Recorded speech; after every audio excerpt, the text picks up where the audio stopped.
Okay, so now we have gone through project launching and branding, and if you haven't seen those videos, you can go and watch them. I will link them right there. So now we are ready to finally get to actually dissecting marketing. And if you have seen my previous videos, you will know what exactly is about to go down. But in case you haven't, let me introduce myself. So hi there, my darling humanoids, androids, reptiloids, asteroids, or whatever way you like to identify yourself. My name is Maria, and I'm an architect by education who ended up getting really into user experience design and tech, and ended up consequently getting about 4 or 5 years of experience in marketing and startup entrepreneurship. And a few years back, as I was going along my journey, I decided that it would be really useful to summarize all of my learnings in a PDF guidebook format, which, by the way, you can find via the link down below, totally for free. This is not a sales pitch. I literally just have a passion for discovering the best information, summarizing it, and providing to you people. And so since they have just kind of been floating around on the internet, I now have decided that why don't I make a series of YouTube videos to kind of accompany them, so that, first of all, more people can get all of this really useful insight and information, because it's literally just a step-by-step process. Like, entrepreneurship at its core is actually extremely simple if you just follow the rules. Like, all you need is to follow the rules. Now, where it gets difficult is if you want to be innovative and not like everybody else, but that is a whole other subject, which I will also cover in one of my next videos. But at the basic level, entrepreneurship is extremely simple, and there are really simple steps to it, which, once again, I have summarized and just want to provide to you guys. So once again, you can find those PDFs for free via the link down below. And this video is just to kind of accompany these PDFs. So in the previous videos, I have dissected how to create project structures and branding. And in this particular video, we will talk about the general steps that it takes to create the marketing strategy for your brand, company, project, whatever it is you're doing. Just the very essential basics. Well, not just the essential basics, just the essentials, the must-dos that you have to go through in order to at least get as close as possible to guaranteeing success. So, without further ado, let's just get right into it. And to begin, let's make a note. At the very core and basic level, absolutely all projects follow the same-ish structure. First, you determine the context in which the project is taking place. Second, you set the intention for your project. Third, you determine who are the target audience of said project. Fourth, you set SMART goals and objectives. Fifth, you determine the metrics via which you will be measuring said goals and objectives. Sixth, you determine the deliverables, so what should be kind of the outcome of all of the said goals and objectives. 7, you list the assumptions that you have at this stage about your project. 8, you discover the constraints that the project has. So first of all, you set the constraints that are known to you, and then along the way, also essentially update your assumptions and goals and objectives and all of the things according to the constraints that come up. 9, you estimate the timeline of your project. And 10, you estimate the budgets and the resources for said project. And once again, keep updating those last two as well as you go along with it to stay up to date and realistic. And that is pretty much all there is to it. But depending on what subject and what aspect of project making you're looking at, there are just different caveats and best practices that you can get deeper into it. So in today's video, once again, let's get deeper into marketing in particular. And marketing typically starts with creating a quality brief, which we already kind of touched on in the project launching video, but let's get through it once again. Oh, and I forgot to mention this in the intro, but the best way to go about watching this video is to actually download the PDF with the link down below and go through it as you're watching this video. Or alternatively, you can just get a piece of paper with a pen and make notes as you're watching this video, because yes, I'm not joking around. I will literally just be giving you guidance steps so you can literally just fill out your own thoughts, make notes of anything that comes up for you as ideas as you're going through it, and come out of watching this video with the result that you can act on right now. And we begin once again with writing out the brief background for this project, product, or service that you're trying to launch.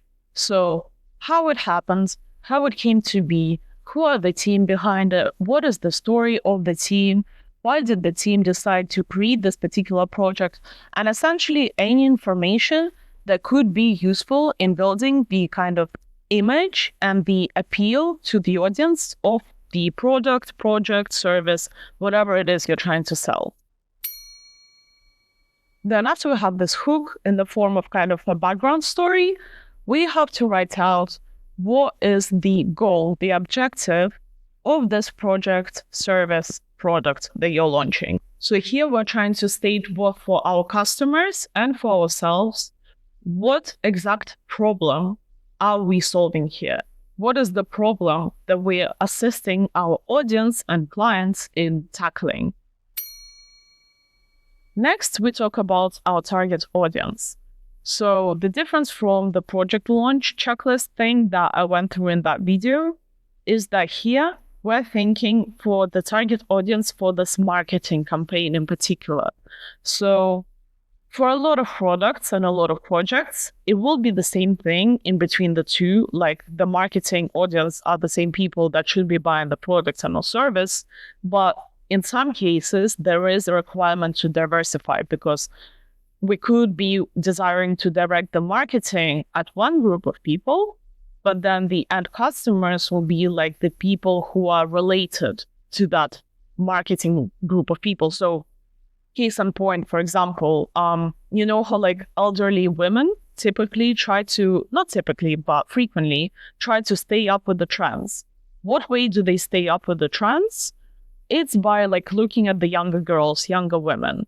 And so if we're trying to be sneaky for certain examples of projects, there could be a case that the marketing campaign audience are those like young girls, young women, things like that, who will get talking about your product and or service, while the final customers are actually the elderly women who, for example, can actually afford your product, service, or whatever it is you're trying to solve. So especially if you're working like in the luxury sector, that could be like a really, really useful case that you're getting the youth to talk about your brand, but then you're getting the elderly people to actually buy from your brand via hearing about how popular and cool and hip your brand actually is and your products actually are. Do you get my drift? And so in order to study our target audience, we need to list out the demographics of the groups of people that we are aiming for. And in terms of demographics, we're talking about age, genders, income, occupation, like all of those basic identifiers of a demographic of a population. Next, we need to look at the psychographics of our target audience. So the psychographics are more about like the hobbies, the lifestyle, the things that our target audience tends to enjoy, where they tend to hang out, spend the most of the time. So kind of their psychological traits have psychographics. Then to follow that, we need to think about the challenges that your target audience tends to come across in their life, especially as they relate to your project, product, or whatever it is you're trying to launch. So this is where like you should already have some idea of what exactly problem you're trying to solve.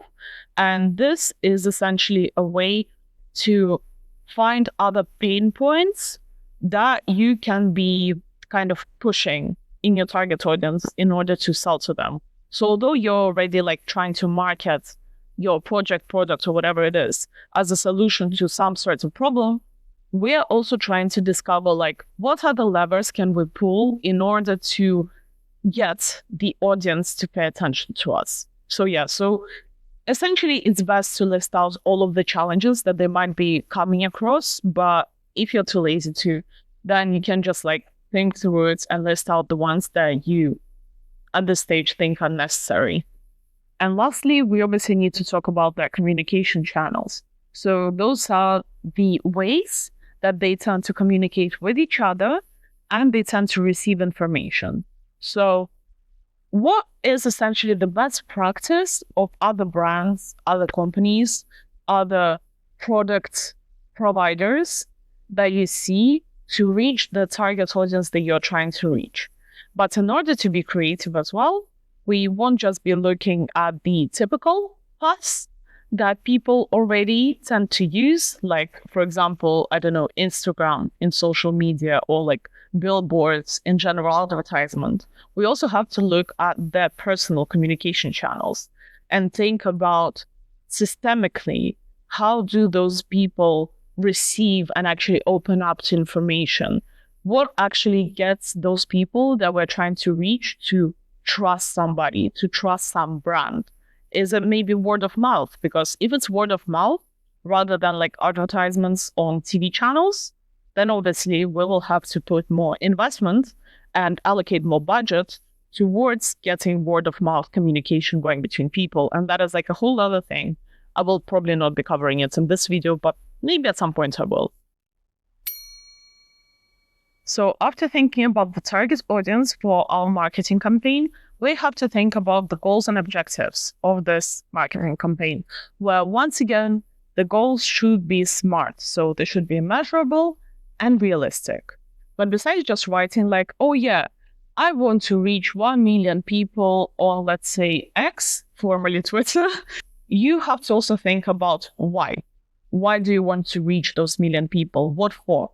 Where are you leading them up to that? So what will be the consequences of all of these goals and objectives? Like, what is it all being done for? So beyond just listing out the goals and objectives, also besides them, list out the purpose of each one of those goals and objectives and what you will be doing once you have reached those milestones. So you need to already be thinking forward of like the future steps that you will be taking once those goals are reached. Now here is where this marketing guidance kind of veers away from all other project structures, is that at this stage, we need to now be thinking about the key message that we want to send via this particular marketing campaign. So essentially here, you want to also just like write out in 1 or like 2 or 3 sentences, what is the key takeaway? What is the key impression that this campaign, that this launch should have on the audience that you're reaching? So should it be something like, so-and-so is the new revolutionary way to regulate your health, and unless you buy the so-and-so products, you will most likely not be healthy. For example, that is kind of evil. That sounds really evil, but just, corporations are evil. What can I do about it? But okay. Let's think of an example that is like a bit nicer.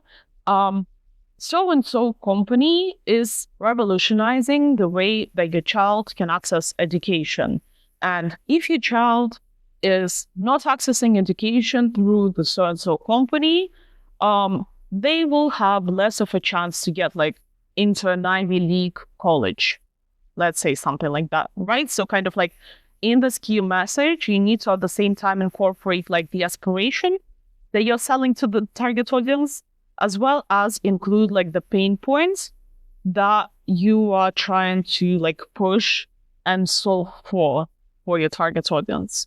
And why we actually need this key message part is because all of the actions that we will be taking after this step will essentially be dedicated to delivering this message. So you need the message to kind of like set it as the Northern Star for the whole campaign, right? And then everything that you do should be sending and delivering and proposing and just carrying across this key message that you're trying to send. And after we have set that key message, we next get to actually thinking of the strategy to once again deliver that key message. And so although in the guidebook, I have proposed like a simple table to fill in, to think about the strategy, my personal preferred method is actually to create a kind of mind map, like a really, really visual mind map with like examples, maybe illustrations, and many, many annotations. But that is just because I'm a visual thinker. If you're more like logical or like orderly and linear in your thinking, then like creating just like a table, like once again in the guidebook, will probably be more suitable for you. But essentially, in the strategy part, we need to list out all of the channels and methods and like vices that we will use in order to deliver the message that we're trying to deliver, as well as the means via which we're delivering it. So what is the step-by-step plan for each of the communication channels that you will be using? So let's say that you're using like Instagram, once again, just because it's so popular for social media, like marketing. Will you have like an upload schedule that is fixed? So will you be, for example, uploading informative materials in the Reels on Instagram every Tuesday and Thursday? And in order to make those Reels, what will you be doing? Like, will you be recording them yourself? Like, will you have to be preparing scripts the day before? Will you be thinking on the spot? Will you be using like AI to generate the content for you? And so like, will you have to assemble like an automation line with AI in order to just produce this insane amount of just like, oh, I'm sorry, I'm getting so triggered with all of these like AI generated reels.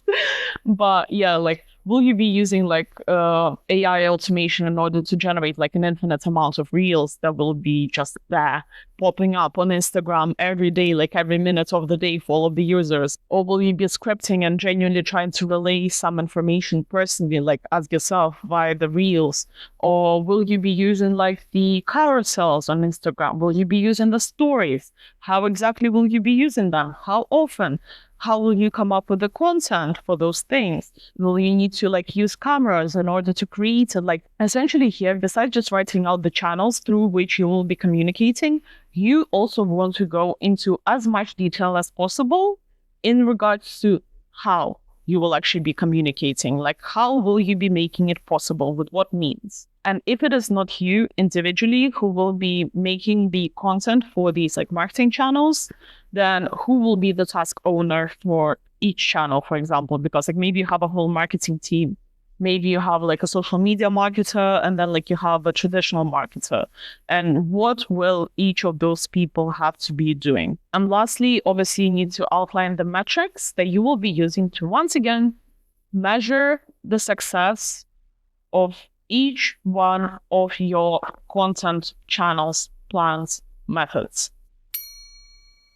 And now, if your marketing campaign is a one-time launch, so it's just like a single time event that happens within just like a fixed time frame, that, yeah, so you have come up with this marketing thing, you launch it, and then you like view as the audience comes to purchase your service, for example, then you need to list out like the timeline as it is supposed to be. So like if it's fixed, then you write out this fixed timeline that you have for the planning phase, the production phase of this marketing campaign, and the launch phase of this marketing campaign. So how long will each one of the stages take?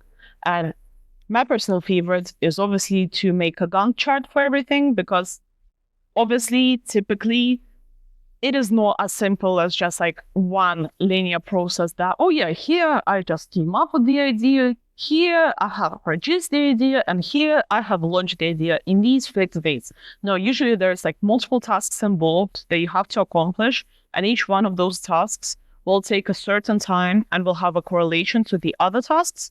So the best way to actually go about it is to create a Gantt chart with all of the tasks that will have to be accomplished and how long will each one of them take with the milestones and everything.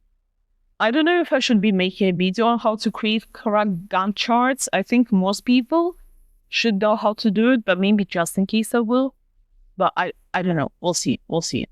But alternatively, if you don't like really strict time constraints, what you can do is just, once again, write out like a group of tasks that will be required, for example, for the briefing for this marketing campaign, and then just like write out the time frame within which all of those tasks should be completed. So like you don't write out like the particular time frame for each one of them. You just set yourself essentially a deadline for when all of the briefing should be done. Then like you do the same thing for the preparation phase and like the production phase, and write once again a deadline for yourself by which you should be completing all of those stages, all of those things. And then you write yourself a deadline on when you should be launching. That is the alternative method. But once again, I personally prefer a Gantt chart, and most professionals, most managers prefer using Gantt charts. So especially if you're working in a team, it is just a much more effective and efficient way to communicate to a team. Because like if you're having to explain to a team that, oh yeah, by this deadline, we have to do this, but then realistically, we want this and this task to be completed before, like a week before the deadline, that is just, I'm going into too much explanation. But essentially, the more detail you go into at this like planning and ideation stage, the less management work you will have to be doing later on, because like essentially the less detail and the less organized you are at the beginning, the more organized and structured and controlling you will have to become later on. So it is just, in my opinion, always better to come prepared. Yeah, so use a Gantt chart. And then after our time estimates, we need to think about the product vision. And so this name, product vision, is a bit misleading because you might think that it's about like how the product itself will change. But really, in terms of marketing, when we talk about product vision, we think about like the end point that we're striving for in relation to the product. So it's not about the product itself, like the object, the subject. It is about like the context around it. So what is the vision? What is the future that we're looking for around that project? Are we looking like for hype? Are we looking for it to become like a commonplace thing that absolutely everybody has in their home? Are we looking for it to be like a service that disrupts the whole industry? As cliche as that phrase is. So this is just essentially, once again, an exercise to get us to think about the future steps that will be required of us in order to not essentially get looped into like just this one marketing campaign, to think a bit wider, to think in slightly more strategic terms. So instead of just like focusing on like, okay, for example, for this campaign, we can only reach like 1,000 customers, but then our product vision could be that it is like an essential that absolutely everyone uses. So in the product vision, we put that into terms, we put that into a context, into like, essentially we visualize everything that will be happening to our product, like the end state that it will reach, in order to then like step by step come up with the milestones and the strategies that we will need to create in order to achieve that. Because next, what we will be doing is creating a prototype, but for this marketing campaign. So besides just creating a prototype of the product, like we did on the project launch, we also need to always be prototyping our marketing. And what I mean by prototyping is essentially creating like minimum viable iterations of what we're trying to create in order to be tested on like a limited audience, on like a test group. And so once again, why did we need that future product vision? That is in order to see and compare if the results of the prototype align with the thing that we're trying to get to. So if, for example, our idea is to launch such a marketing campaign that all of the users will want to have this like certain object in their home, and that is like our product vision that, I don't know, like 1 billion users has this thing in their house, but then we create the prototype of our marketing campaign and test it on a focus group. And the focus group says that, yeah, it's like, it's a cool thing. It's a cool object. I like it, but I don't think I would keep it in my home. Like maybe at work, it would be okay. I wouldn't keep it in my home though. That would straight away indicate to you that either something is wrong or unrealistic about your vision, or something is wrong with your marketing. So maybe you didn't position the product that you're trying to sell correctly. So it's like maybe you didn't, like, it could still be the same product. So it could be something like a mistake with the product itself, but that is like, once again, you have to go to that video about project launch video in order to sort through that. But if the issue is not on the product, then it could be in the product positioning, and product positioning is marketing. So if once again your focus group says that, yeah, it's a cool thing, like the product itself, I like it, but I don't really see it as a necessity for my home, then the issue is the marketing, that you didn't do a good enough job of positioning that object as an absolute necessity for the home. And then you need to go back and create another attempt, do another iteration, or like fix something in your marketing positioning, in the way that you deliver the message, the way that you deliver to your audience, how exactly this product solves their problems in the house, not in the office, not on the playground, in the house in particular. So essentially, we need to do a marketing prototype in order to first validate the concept. Second, test the appearance. So whether it is evoking the correct emotions from the audience, for example, with the way that it communicates visually or through sound or through whatever means. Third, to test functionality. So does it actually do the correct job in the correct way of delivering the message that you're trying to deliver? And so obviously through this whole task, we need to be just collecting as much feedback as possible in order to reduce our risks and confirm or fix the things that are out of alignment with the rest of our goals, strategies, and so on and so forth. So at this stage, essentially, communication is key. Testing is key. And if you have not done something correctly, you need to go back and reiterate again until you get at least more or less aligned with that final, once again, product vision, or at least like the vision and the key message that you had for this marketing campaign in particular. And so after testing our hypothesis and coming to at least a more or less correct, as we deem it, methodology, this is where we once again get to set our OKRs, so the objectives and key results that we're looking for with this currently confirmed campaign that we have come to, that we have arrived at. And beyond just setting our objectives that we're looking for and the key results that we are looking out for, we obviously need to once again consider how are we planning to get to them. So here, what I mean is essentially the marketing funnel. So we have already spoken about like our communication strategy. So how we're planning to actually deliver information to the people, to the audience.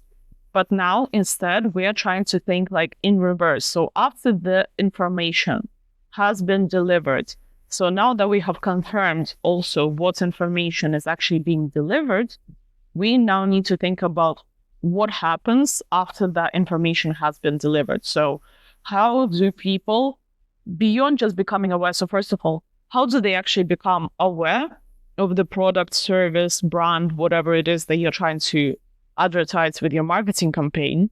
Although advertising and marketing are different as well. Like, it's all a gray area, okay? Some like marketing professionals will hate me for saying this, but like, it's kind of like, there are really blurred lines between like marketing and advertisement, but essentially like advertisement is a part of marketing. So anyway, beyond just thinking how the message of the marketing campaign will reach the audience, we need to think from the side of the audience, how will they actually become aware of it? How will they be coming across this information and message that we're trying to deliver? And what will be the next step? So they have received this information. It happens that they have a problem that we propose that we can solve. What will happen afterwards? Will they be like coming to a website? How will they be coming to the website? Will they go to a store and get this like product that we're trying to sell from a store? Will they be like calling you by the phone number and ordering a service from you via the phone? So essentially, we want to think like about the whole marketing funnel. And if you have multiple communication channels, obviously you need to essentially think of the funnels that you will have for each one of those communication channels. And this is especially where we really enjoy doing like the mind map, because it is just much, much easier to actually see, like actually visually imagine for yourself the funnel structure that you have through each marketing channel and towards each like goal that will be like the lead collector, the lead repurposer, the lead recycler. Yeah. And then if our objective is not to just like have a one-time customer, but actually to keep this audience or this customer in the loop with us, how will we be doing that? What will we do with the customer or client or audience once they have arrived at that like end point that we are trying to get them to? How do we get them to come back for more? And the reason why I differentiate between like having a goal of retaining an audience and having a goal of just like getting attention temporarily is because the precise marketing strategy will be extremely different for different stages that a project or brand might be at. Because some brands might be employing a marketing strategy in order to just provide a new product to their already existing audience, which will be totally different from like a brand or a company that is trying to use marketing to enter a new market. And that will also be extremely, extremely different from like a startup that is currently just at the stage of finding like a product market fit with the thing that they have invented or created. And that in turn will also be really, really different from, for example, introducing new product features and just trying to make people aware that, oh, look, we made new features. You already have the product, but the product now has new features. Here you go, have a look.